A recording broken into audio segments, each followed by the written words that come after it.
Well, I want to know what's on Kickstarter, so tell me what you found this week. There's all kinds of cool stuff going on Kickstarter, and let's do this, Becca, now. Thank you for jumping on board. I gave you no warning there would be singing. Yeah, the whole freestyling thing, it's new to me, so I tried my best. You committed, and I appreciate that. Some people say I should be committed, so there you go.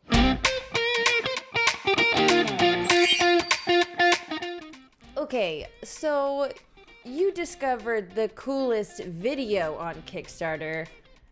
Much better musical intonation than what we have provided. What was that? Yeah, friends, if you want to check out some amazing music and an amazing video, please go over to Robot Quest Arena. This is from designer Paul Waite, and as Becca said, this is the best video I've ever seen on Kickstarter. I love it. I want them to, after they've fulfilled this Kickstarter, gotten the game out, I want a show based on Robot Quest Arena. Can I get this song on my Spotify? Because this is the jam right here. I mean, they created a whole hip-hop song. It slaps.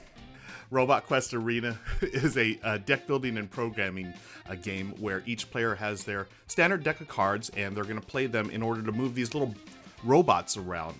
This is the city of Rivet, where everyone in this city builds robots and they put them in the arena and do battle. It's a lot of fun. I mean, it has a pug robot, friends. I mean, if y'all know me, I love pugs. We have a pug named Bruno. This is not Bruno. This is a stand-in for Bruno. And in this game, they have a pug robot. I'm all about it. So you fight for a couple of rounds, and if you lose all of your health, you're not out of the game. You're going to respawn the next round, but you will, take some hits and lose some points. But along with the video, it comes with full-on painted minis, Becca. How awesome is that? We get minis in games, but these are fully painted, ready to go. It looks absolutely gorgeous. It's been fully funded, and it is from our friends at Wise Wizard Games. Okay, I gotta tell you about Buru. This is a 1 to 4 player game. It plays in 60 to 90 minutes, ages 10 plus. This is a classic worker placement, except, you know how some worker placement games have this theme that is subtly or not so subtly kind of about colonization, and it makes you feel a little icky if you think about it too much. I know I've talked about this before, and I'm talking about it again. Buru is different. It is from Crafty Games, but they worked with Ketchup Games, which is an Indonesian-based game company, because this game is about Indonesia. You are a trade emissary for a powerful Indonesian kingdom, and you are going around offering to be a trade emissary to new areas, which is a variation on the theme. Going there, colonizing bad, going there, being the best trade partner, lovely. How easy was that? Yes, more of this. It has incredible artwork by Ingar Adirasa. Really good stuff. Stunning. What do you think about this one, Ruel? This is amazing. The production and just the thought that went behind the design, this needs to happen more. Designers out there, just take a step back from what you're doing and look at what's these type of games are being produced now. We got something like Spirit Island and now Buru, and hire those cultural consultants, talk it out and incorporate in your designs. This looks amazing. It's got all wooden pieces. It's got this beautiful table presence.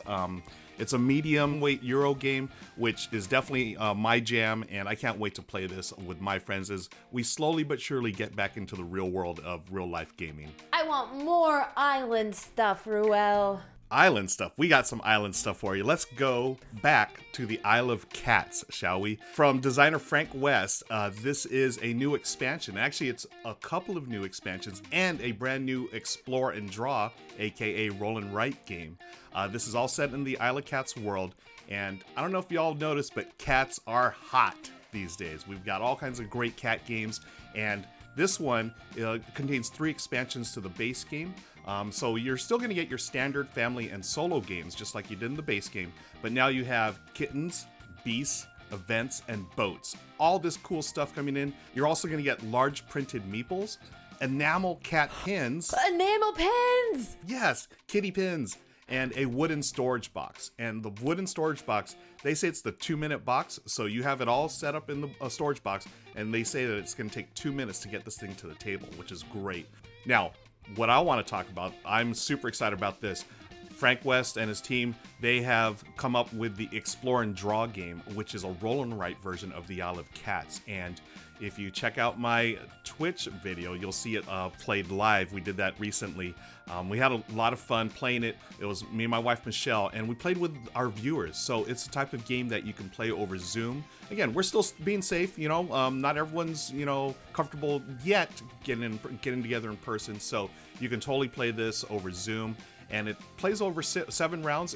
It's very similar to the base game, but it's a lot quicker. And the only setup you have is get a score sheet, get your pen, and start drawing in those polyominoes. Square, yeah. That's it. And so you'll be able to draw those cats, kittens, and beasts and have a great time. This is the Isle of Cats Explore and Draw, now on Kickstarter. I have been spinning my wheels trying to decide what to talk about, and I found some wheels to spin with Spintronics.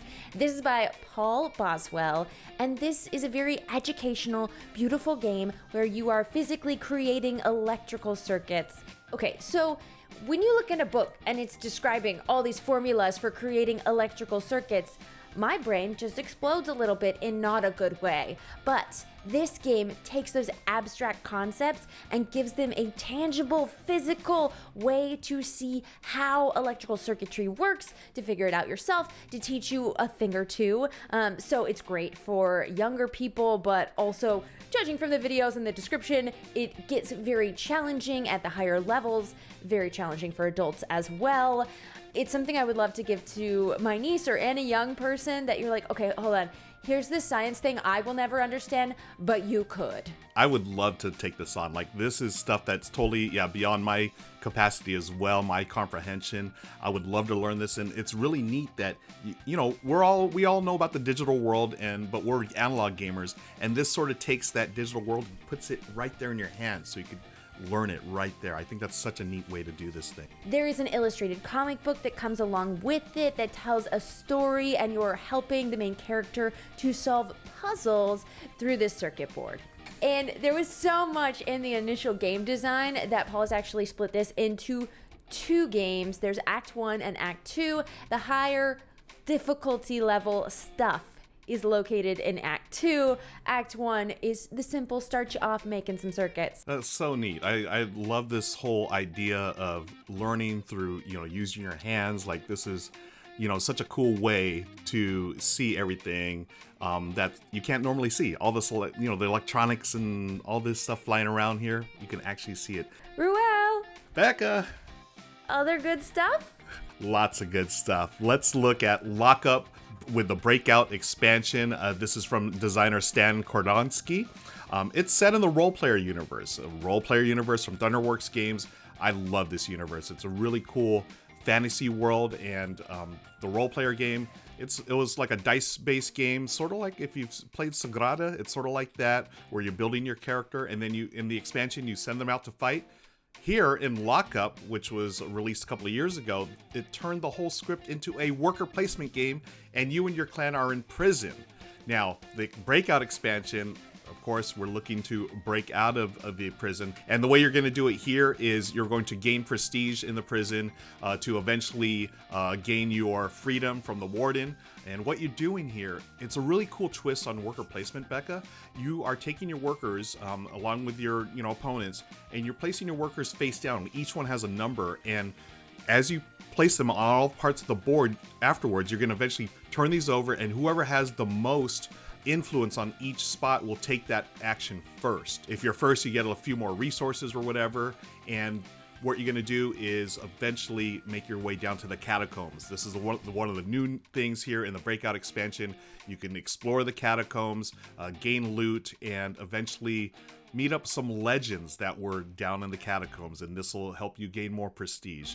I love this game. I live streamed it recently, on my Twitch channel with my buddy Daryl. We're big worker placement fans, and this one was an immediate hit with us.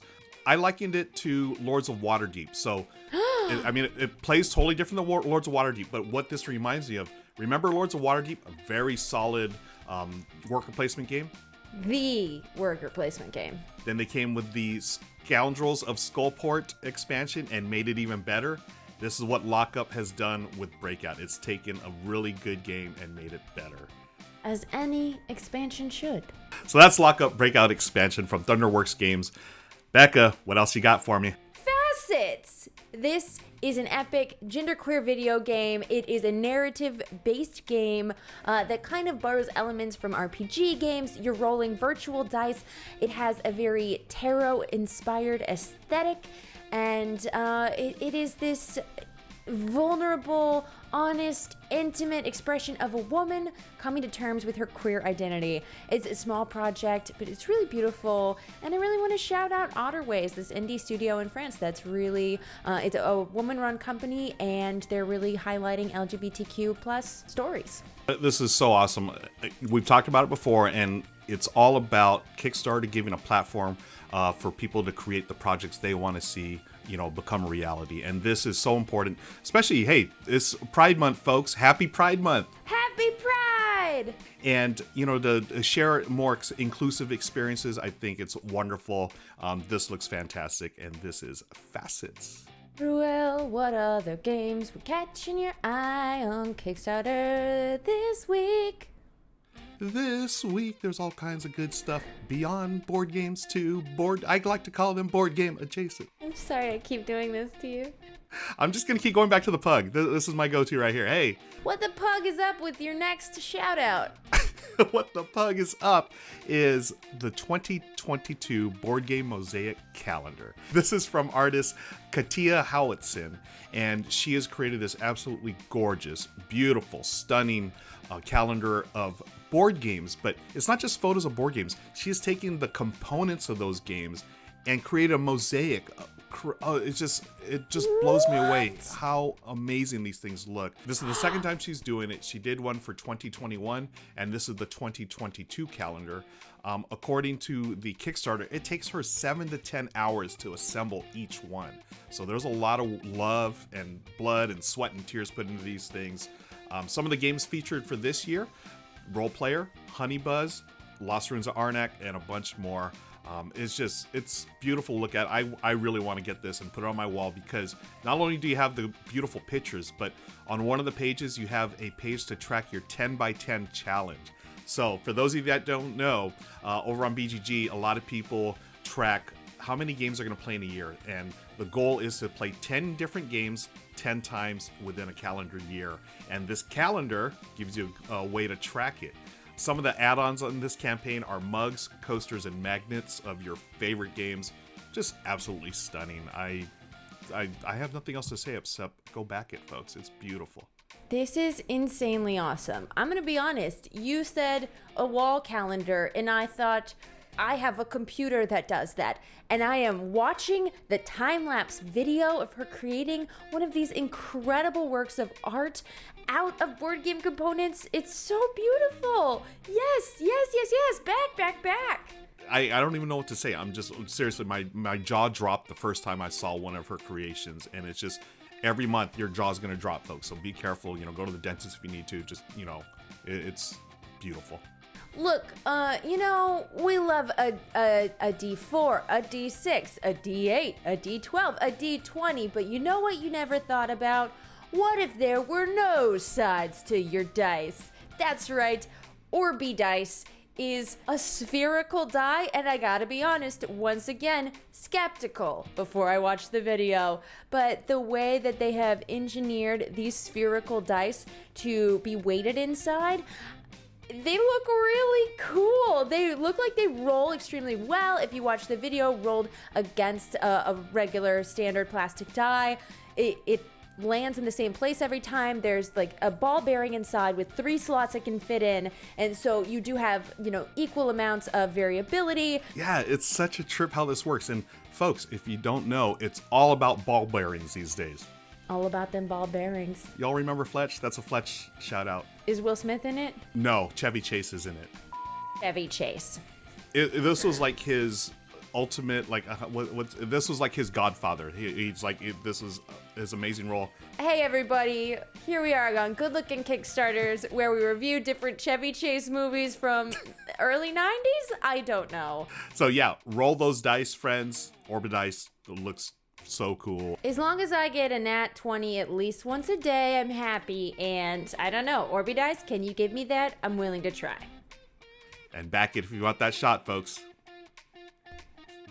Alright, that's all the time we have for Good Lookin Kickstarters. If you enjoyed this video and watching me and Ruel make cat noises and pretend to score basket goals with spherical dice, then make sure you hit like and subscribe. You can also find us on Discord and everywhere on social media. Catch you later.